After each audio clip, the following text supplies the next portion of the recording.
All right. Looks like everybody has made their way in and we are ready to go. So again, thank you so much, so much for joining. My name is Alex Camilio. I'm one of the instructors here at the Real Estate Technology Institute. I'm also the CEO of a company called Agent Inner Circle. I have a long history in the real estate industry of creating companies, managing some companies, and do a lot of speaking as well. So I'm on the road. I speak for everybody from NAR on down to state events and so on and so on. So we're going to dive in. All right, switch over to the actual presentation here. We'll share the screen with you, and we are sales funnel today. And a lot of what I do, as I mentioned before, in building various companies is set up the marketing funnels for those companies in terms of how do we actually sell the product and get it out there. Because in reality, a product, in any product, whether you're trying to get leads for real estate or whether it be you're trying to get leads for an online product, there are certain techniques and tactics that are going to work. So what we're doing here today is we're actually going to cover some ways where you can set up an automated system to be able to bring in various leads and go through the whole process of actually bringing them in and then in an automated way, nurturing them up until the point where they'll actually convert into either a prospect or a sale. So what we're going to do is, first of all, what is a lead funnel? Some of you might know this and might be very comfortable and have an understanding as to what this is, but I want to break it down into its actual components for everybody, because understanding the components will give you a much better understanding of what you're trying to achieve when you actually approach each of them. That's first of all. And then second of all, when you actually break it down into each of its components, you understand how sort of basic and straightforward it can be, to the point that anyone can do it if you put in some time and effort. So first of all, a lead funnel is a method used to set up an automated lead capture system. And I really focus on automated there, because a lot of the work you're going to do for this is upfront work. It's work that you might do, right at the beginning. But once you set that trigger, you might do a little tweaking and testing and so on here and there. But once you hit that trigger, the whole goal is that it really is automated and sort of functions on its own and allows you to focus on other parts of your business. So let's break it down into what is actually going to happen. First of all, you're looking for what's called traffic. And traffic is broken down into a bunch of different categories, whether it be search engines, Facebook, whether it's ads, posts on your business page, posts on your personal page. Peter Piper picked a peck with, and so on. Email blasts, email campaigns, all of those sorts of things are set up to drive what's called traffic. And that's people looking at your messaging. From there, you want to drive that traffic toward what we call bait. And the notion of bait is that it's something of value that you're going to give to people. And then for that, they're going to give their contact information to you. They're going to say, "Ooh, I like that. Let me give you my email address and my phone number, or name, or whatever information that you need really to follow up with them from there." Once you've captured them through bait, you want to walk through what's called building an attractive character. And you do this through what we're going to go through today is called a soap opera sequence. And you send them an automated set of emails that will actually build the character of who you are, to the extent that they feel comfortable with you, they want to work with you, and they might reach out to you. Building that attractive character, we're going to cover some basic tactics for turning that into a prospect, and then turning that prospect into a sale, and then the whole wash, rinse, repeat. Ideally, this starts working on its own through these automations that you've set up. Now, the next thing is we're going to talk about time to go fishing. And as I mentioned, there's bait. And I know I mentioned that traffic comes before bait, and it does in terms of how the lead comes into your system. But in reality, we're going to go through this in terms of what you need to focus on first to actually make this happen. So it's time to go fishing. What do we need? Well, we need bait. Here are some ideas in terms of bait. Now, when we say bait, we mean we're dangling sort of a free item that's out there to people. But if we get tricky with this, We can actually use the bait that we're creating to pre-qualify, and I don't mean financially, but I mean demographically, pre-qualify the people that might be coming in as leads. Okay, so here are some basic ideas that you can use, and try to get creative with these, right?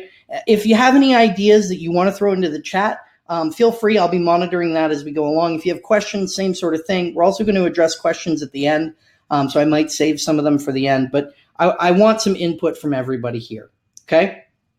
So some of the free bait that we're going to be creating, first of all, is something like an educational flyer or a free resource of some sort that you might be giving away to a client, or a how-to video to explain to them how they might be doing something, or a book, a free, plus shipping book, we call it, where they have to pay for the shipping, but you're actually going to give this book away to them, or maybe even a white paper, right? Some sort of document that explains in detail how to, work with something or how to do something that they might be interested in.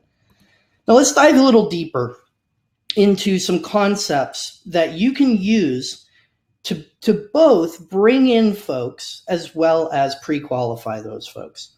So first of all, let's create an educational flyer that's something like 5 tips to get the most money for your home. I mean, people that are interested in selling their home, they might be interested in this information. If you put some sort of advertising in front of them that says, hey, get this free report, all you have to do is give me your email address, they might be doing that.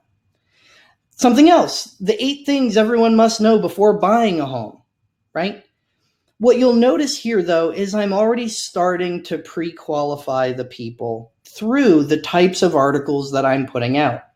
You'll notice the first one is targeted towards people that have homes. The second one is targeted towards people that are buying homes, right? So all of a sudden, we can start going, oh, I know a little bit more about these people, and I can start targeting my next marketing message and my next sort of follow-up campaign towards those pieces and ways people are coming in.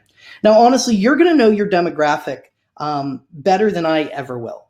So the titles and the things that you're coming up with to kind of draw people in, you want to focus on, the various areas and the things that your clients might be interested in. Don't get too specific with it, but there are lots of different ways to sort of make this work and set up an educational flyer. Now, the next one is a free book and a free plus shipping book. And I know it might seem kind of weird to be like, well, I'm going to give, but I didn't write a book. I'm going to give away a book. How does that all fit in? First of all, we know people love books. Okay. There's all sorts of stuff online about, book clubs and recommendations and reading and all of that sort of stuff. And people especially like books that are going to help them and that are topical, that might fit in with, what they might be going on with in their life right now. So you might be saying to yourself, well, that's weird. I just buy a book and I give it away. Absolutely. If you can find books that, again, might fit your demographic, be very focused around maybe home renovations, or very focused about a certain style of living or type of living, right? Those sorts of things that you're giving away.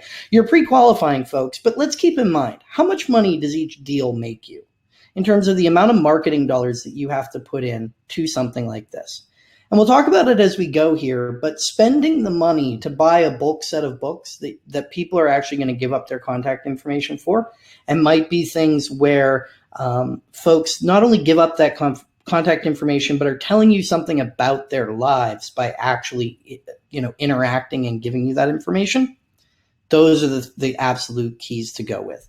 So a book, you might want to understand your lead costs first if you don't already. But certainly, again, is another way that you can make sure to get sort of leads and capture leads from people coming in. Another one is an additional resource. A lot of folks will give away sort of tools, right? Different resources that people can use. Maybe it's an online resource, a site that's a member-only kind of site that you give someone access to, pieces of information that they can only get through that site. Those are another sort of tool of a piece of what we call bait. That's an additional resource.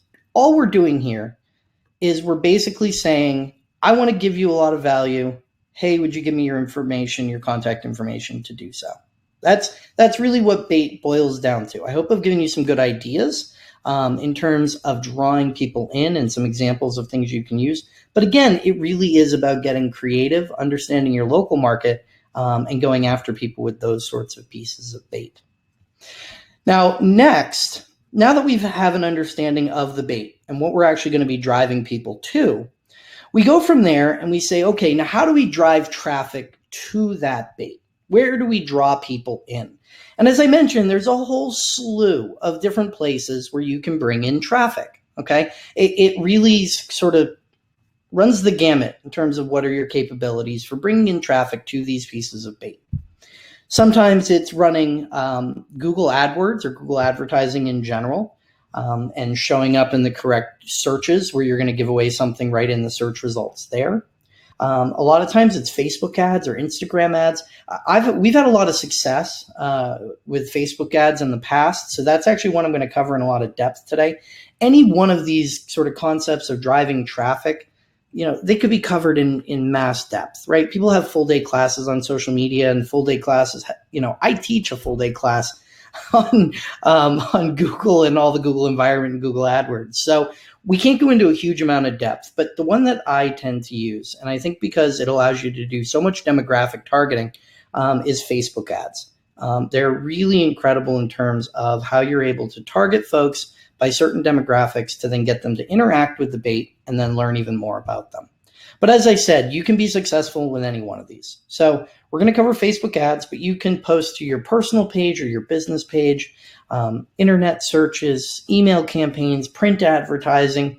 I even just had us send a print advertisement reactivation letter for our company recently. It's a 3-part physical, first-class mail letter series. Those can work as well. So first is bait. Then we're going to drive traffic to bait. And for today, we're going to cover how you can do that and some secrets that we use with Facebook ads. So Facebook ad secret number 1 is that you need to target your demographics based on your competition. I know this might sound kind of crazy, right? But you can actually figure out who your competitors have and use their audiences and audience sizes to match up based on what the work they've done. It's kind of amazing when you really think about it. So first of all, we're going to target your demographics based on your competition based on real estate, the real estate company, things like likely to move, and then specific interests that might match your neighborhood. Now, the real estate company might be one that kind of sticks out to you, and you're going, what do you mean real estate company? Well, what Facebook allows me to do with a Facebook ad is create a demographic that looks something like this, where I can actually go and say, hey, I want to look at a full franchise brand and the people that are interested in that franchise brand. Now, a lot of those might be other realtors, and there are ways to limit those out. If you go a little further, you can limit out by job title and things like that, remove them from your fields. But you can actually say, I want to see all the people and the demographics of the people that are interested in this, and then target similar people that way. You can actually go after those audiences specifically. Now, same thing, you're going to stack multiple of either these franchises or these businesses. I mean, you can look at, the other 2 brokerages that are down the street from you. You can look at them and go, you know what? I want to target these sets of traffic specifically, stack them on top of each other, and then have Facebook do what's called a comparison audience. And what a comparison audience does is, actually, before I get to that, we'll go into interests a little bit. Same sort of thing as companies. You can target people's interests and either add specific interests or remove specific interests from the feed, right? So include people who match. Now, when I mention comparison audiences, what you can do is you can take all of that data, the interests, the things that you stack on top of each other, and run the audience that is a certain match to that set, okay? And say, well, not only show me the people that are in that set, but show me the people that are similar to that set or like that set, and then run ads and target ads towards those folks.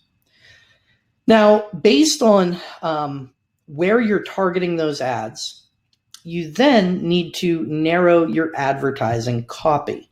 Okay. So we talked about the bait, right? And that's the first place you need to start, because you need to know what you're going to be advertising. So your ad copy can sound something like, are you, like we talked about, are you interested in the 5 most important renovations to, sell your home, or the 8 things you need to know before buying a home or buying your first home, or things of that nature. You can get even more specific with your ad copy. So, the 8 things you need to know before buying your home in city name, or, what millennials need to know, or what, 35-year-olds. You can even target down to age groups. It can be, what a 35-year-olds need to know to buy their first home, or what a 28-year-olds need to know, or 24, or whatever age group you want to target. You can do the same things and target your actual advertising copy. Okay. So we're going to drive traffic. We're going to target our advertising copy to those groups, and we're going to drive all that traffic towards our bait. And the bait's going to collect all of those emails and send those emails to us, and ideally automate them into some email platform. Okay. I personally use MailChimp. I think MailChimp is honestly by far the best one out there. There are lots of ones that sort of have a lot of overlapping features for, blast and bulk email programs these days. But we've had an incredible amount of success with MailChimp in terms of what we do. Now, from here, we got these emails. What do we do with them? First of all, you obviously want to email them, but how do you want to email them? What do you actually want to do once you have collected those emails in? And this comes out of .com Secrets and a book called .com Secrets by a guy named Russell Brunson.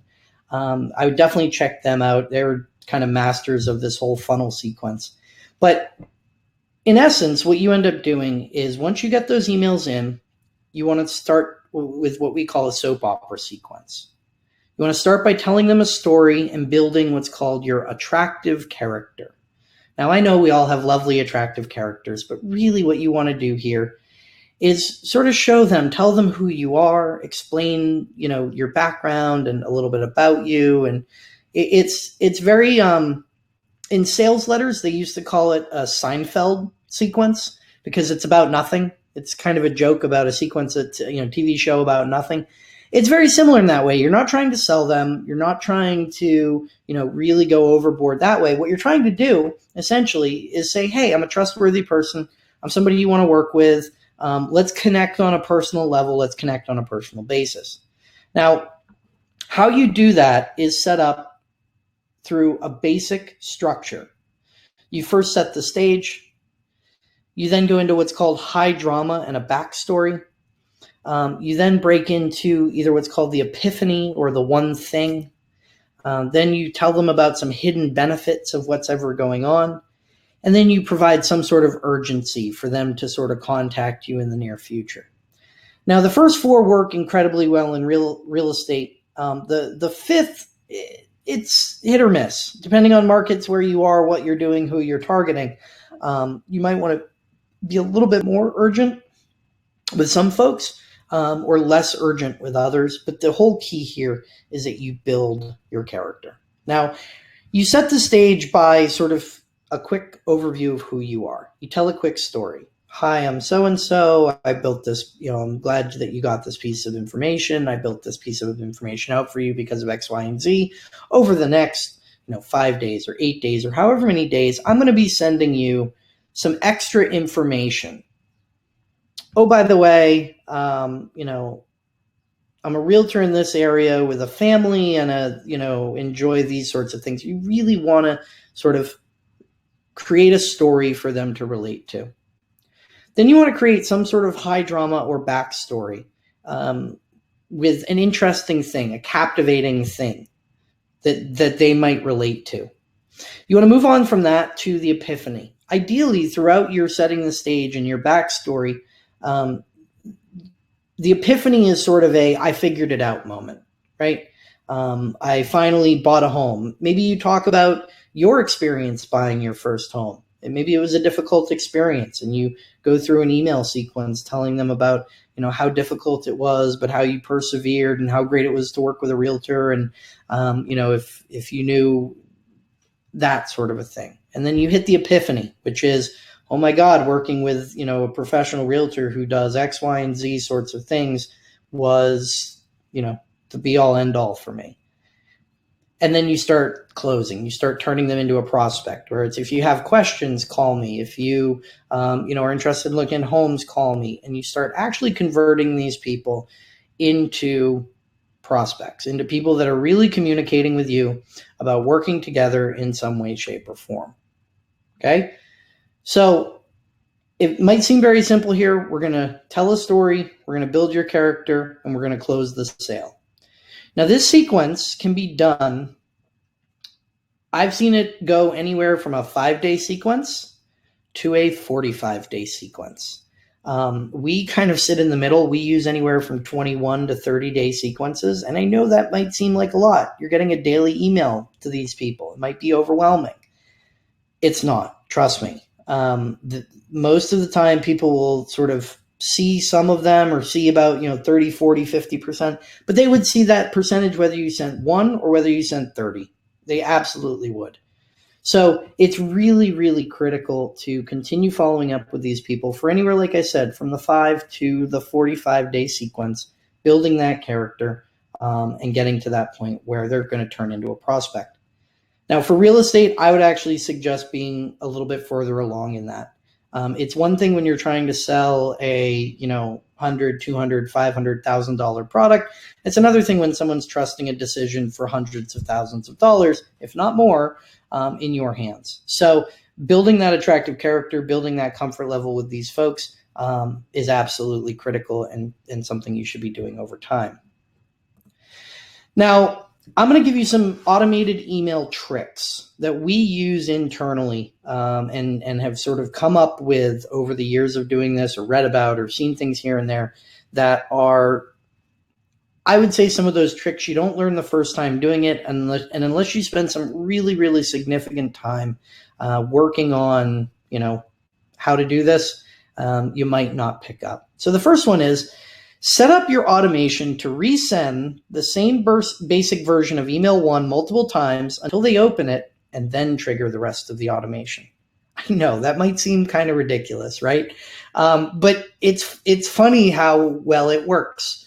So what you do is you come up with whatever the first email in the sequence is, and you create 5, 6, 7, 8 different versions of that same email.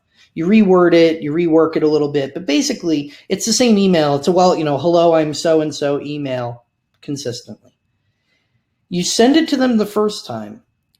If they open it the first time, you start your second sequence. You start email 2 through 10, 20, 30, however many you're doing. If they don't open it, you send the second one, third one, fourth one, fifth one. I usually go anywhere from 3 to 5 on that sort of resent one at the beginning. If they don't read it after that, I give up. It's kind of time to move on. But what you do is you start that one, you sort of resend that opening email a number of times, and then as soon as they open it, start the second sequence. It really boosts the engagement of the continued sequence as time goes on and drops the fall off number.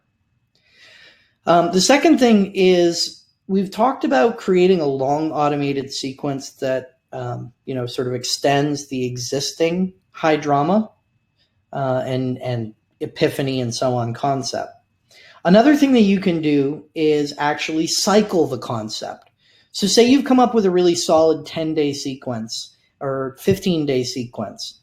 You can actually recycle the same concepts. It can't be the same email. It can't be the same messaging, but the same concept. You can start story 2. After 15 days, when story 1 is done, but people are still reading your stuff, you can start story 2 and work through the same thing over and over and over again until you get to the second epiphany and the third epiphany and the fourth epiphany.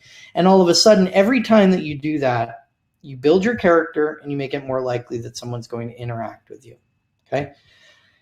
After that first series, whatever you're comfortable with, 20, 30, whatever days sequence that you put out, what you're going to do is you're going to go to a follow-up sequence that's weekly after that.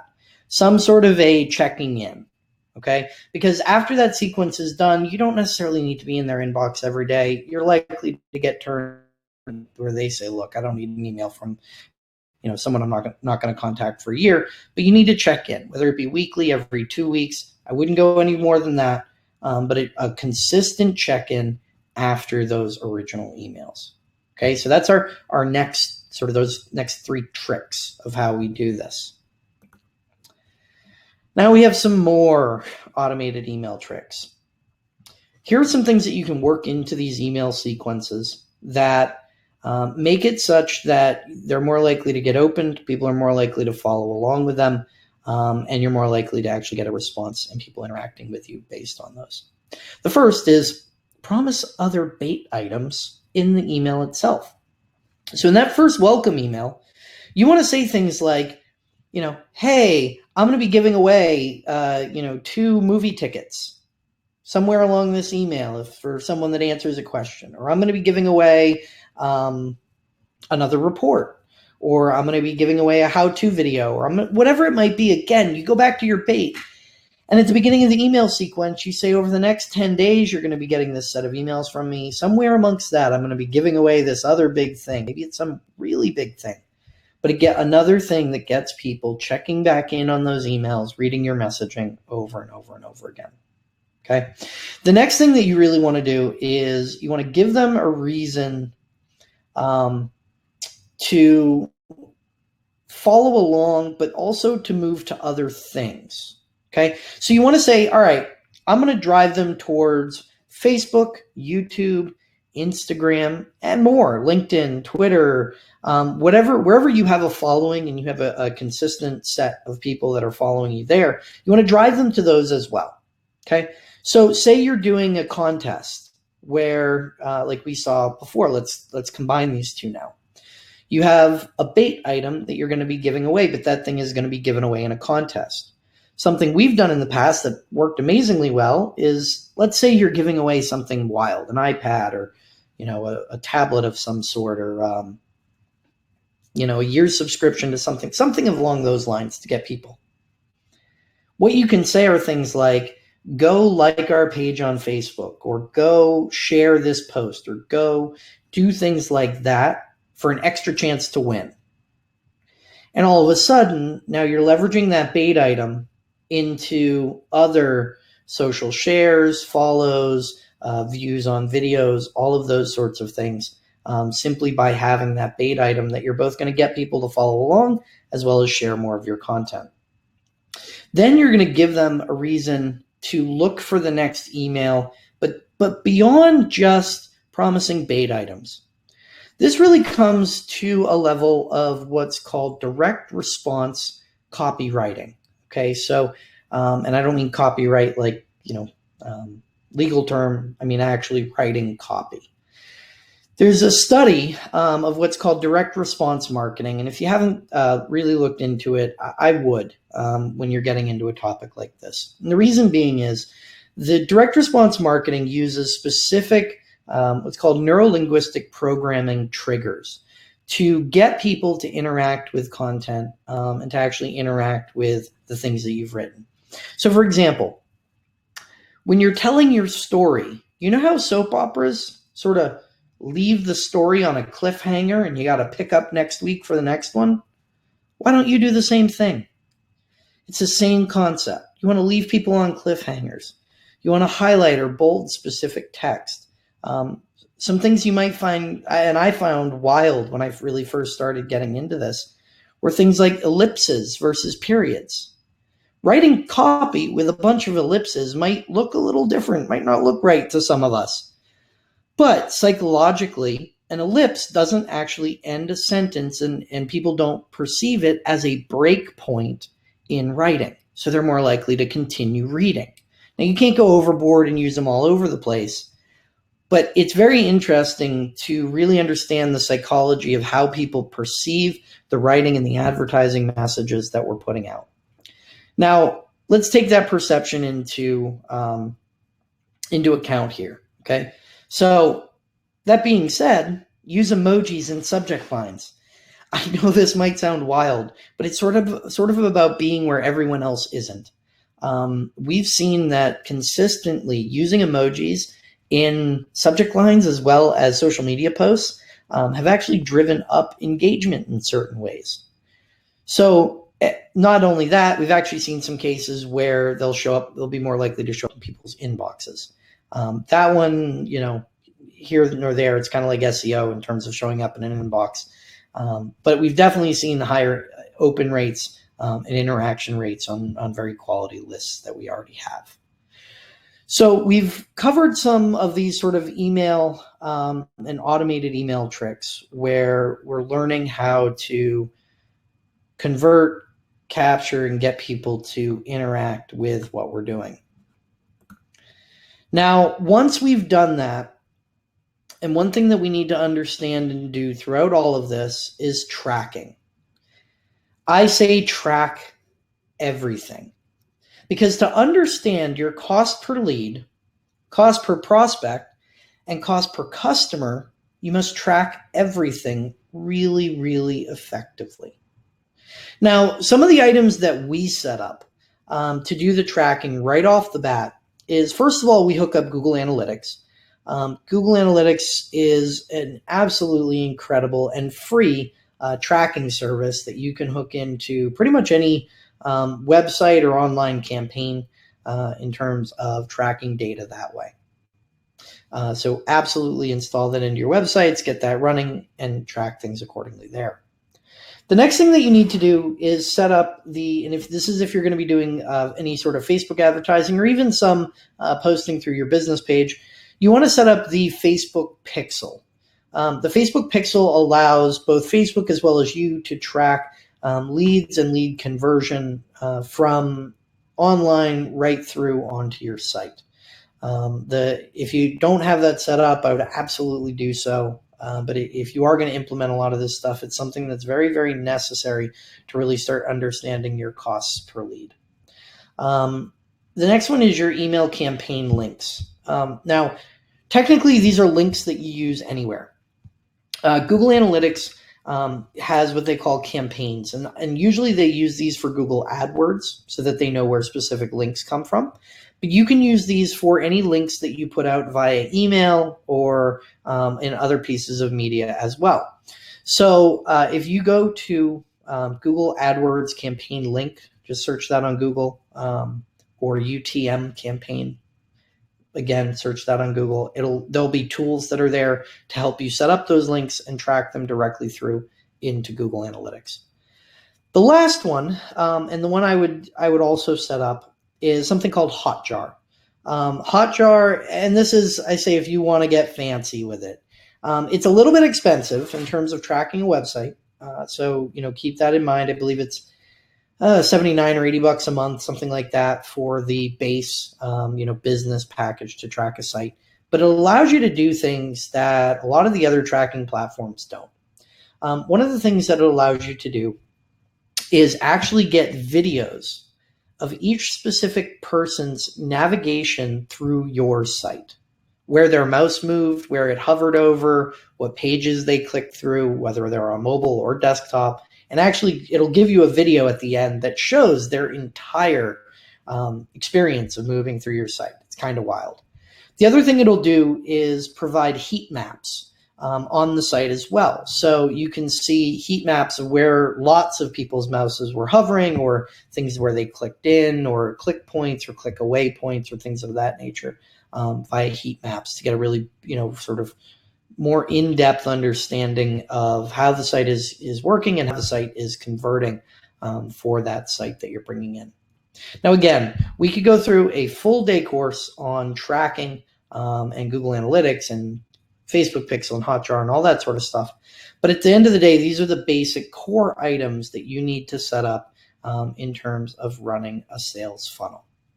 Now, what I will mention is both of the items that I mentioned today that were items where I had to say, look, this is only, a 45-minute webinar, and, we can't really get into all the details of everything today. The lovely part about all of that is that content is on the site of the folks that put this this webinar on. So the Real Estate Technology Institute is a group comprised of myself, Craig Grant, Amy Smythe Harris, Juanita McDowell, and Warren Dow. It's a group of teachers and coaches and trainers from all over North America that teach all over the country and really educate realtors on a consistent, it's amazing how consistent basis. But that team has put together a site. And what that site is it's basically a repository of over 300 videos that are the how-to videos for anything you really need that are technology related within marketing. So at the beginning, we were talking about things like social media, where we said, okay, you need to drive traffic through Google AdWords. You need to drive traffic through your social media posts and pages. You need to drive traffic. All of those things, we have videos on all of that content. Just like at the end when I was talking about Google Analytics as an example, we have videos on Google Analytics and on setting those things up and setting up tracking. I would absolutely check it out. For the subscription price, it's a really, really pretty low price. It's $4.95 for the first month to try it out. It's $19.95 a month after that. There's a demo page where you can see about, if you go to the site reti.us, there's a site there where you can see a bunch of the demos and see the videos before you sign up so you get an idea of the quality of the content. That being said, my name is Alex Camilio. I really appreciate everyone's time today. I am going to open up to some questions here just in a second. So we'll go there in a minute here. But I would like to mention that I'm CEO of a group called the Agent Inner Circle. It's a group of more than 80,000 real estate professionals all over North America that contribute to one site, one blog. And the goal is really to help one another, to submit ideas, marketing ideas, all of those sorts of things, to become a community to help one another. And myself and the rest of our staff also contribute a lot of content there as well. So that's a free sign up. agentinnercircle.com. But again, I would really go check out reti.us and sign up there. So let's move over to questions. I'm sure there are going to be some questions from everything that we went through. I hope you found it certainly valuable.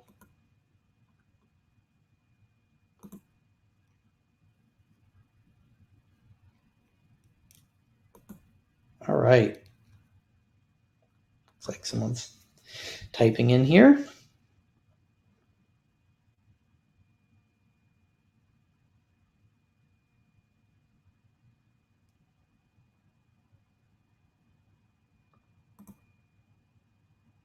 Oh, interesting. Okay, it's a good question. So someone just asked, what are the normal costs per lead?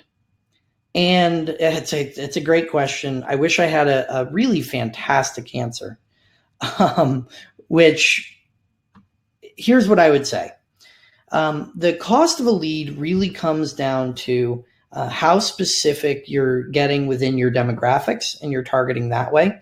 And it also depends on what you're looking for them to do.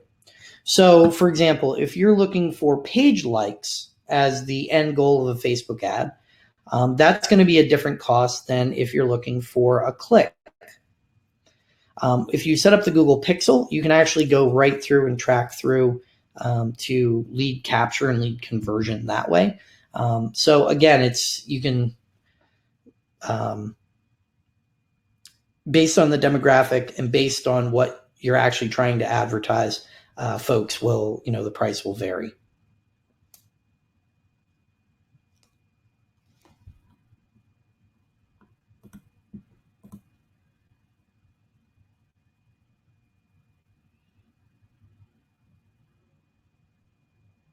Our company IT guy is paranoid about our web address getting shut down from too many people marking the emails as spam. Is it better to just outsource? I want these to come from my company email. Okay, so there are a couple things that that go into managing email and bulk email that way. So there is some paranoia surrounding bulk email and sending people out to bulk email programs. I get that. The problem, though, is that all of the major companies out there, I mean, Amazon still runs bulk email programs. Google still runs bulk email programs. I mean, pretty much every major company I know out there runs some sort of bulk email program and marketing program that works. The trick really comes down to a few things, one of which is keeping a quality list. You don't want to be just dropping in bulk sets of emails and spamming out people that maybe didn't sign up, didn't want to get these emails from you, so on. The other thing is, in the emails, people are pretty savvy these days about unsubscribing versus spam. If you start your sequence right when they've signed up and given you that email, they know who you are and they know why you're emailing them. People mark spam when they don't know the company, they don't know why they're getting emailed, they don't know those sorts of things. Okay? So it really, it comes down to, like I said, managing a good list. That's really key. There are services out there that'll help you with data validation. One is actually my favorite is datavalidation.com, funny enough. So those are some things that you can do. The other thing is what's called the double opt-in. So a lot of times when you sign up for a mailing list, you'll get an email immediately that says, hey, please confirm your email for us. A double opt-in, when someone does that, even if they mark it as spam or something like that later on, but they've double opted into that email list, they get marked differently. Your list in general gets marked differently. So yes, getting your whole company account banned is certainly an issue. Here's what I would say. If your company IT person is just steadfast, will not change anything, do you have any sort of, I'll call it business but personal email that you run? So for example, Linda, do you have a lindarealtor.com, a personal domain email that you run?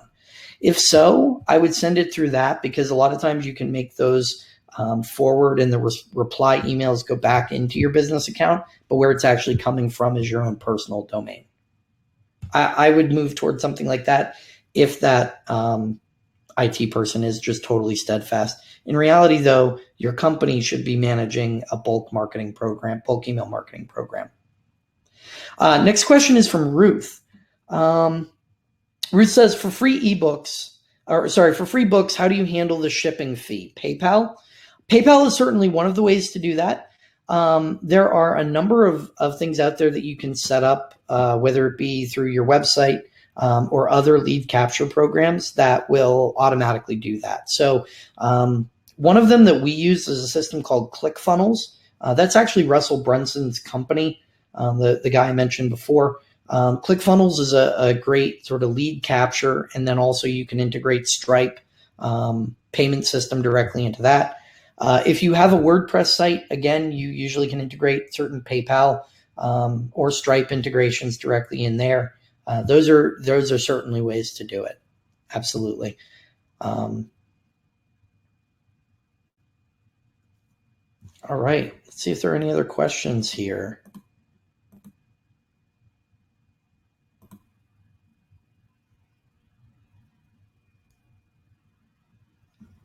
Oh, we got one. So we got a question on reti.us. They were asking about the site and sort of what's involved with it. Actually, let me read this off here. What categories does RETI cover? Good question. Covers a lot of various marketing categories, and everything from digital signature to paperless office to the Google suite to SEO to marketing topics to email topics. It really kind of runs the gamut and spreads a bunch of different categories throughout technology.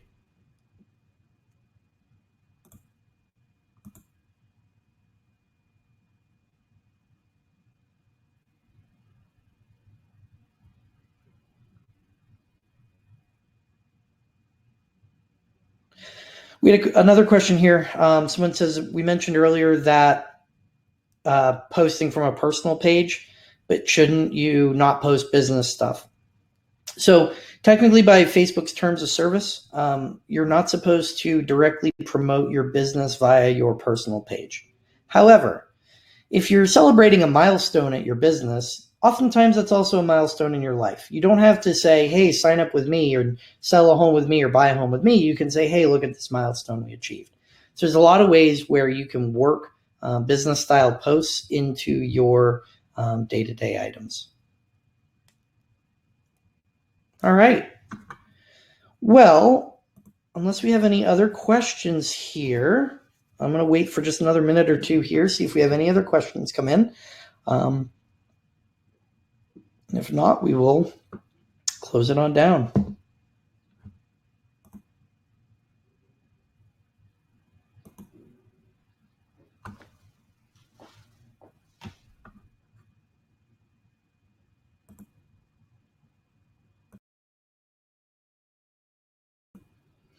All right. Well, it looks like that about does it for us today. Thank you to everyone who joined. I greatly appreciate it. Thank you so much. On behalf of the Real Estate Technology, on behalf of the Real Estate Technology Institute and the Agent Inner Circle, my name is Alex Camilio. Thank you so much for joining today. I greatly appreciate it. I hope you have a wonderful day. If you have any questions, feel free to reach out to us either at reti.us or agentinnercircle.com. Thanks so much again, and have a great day.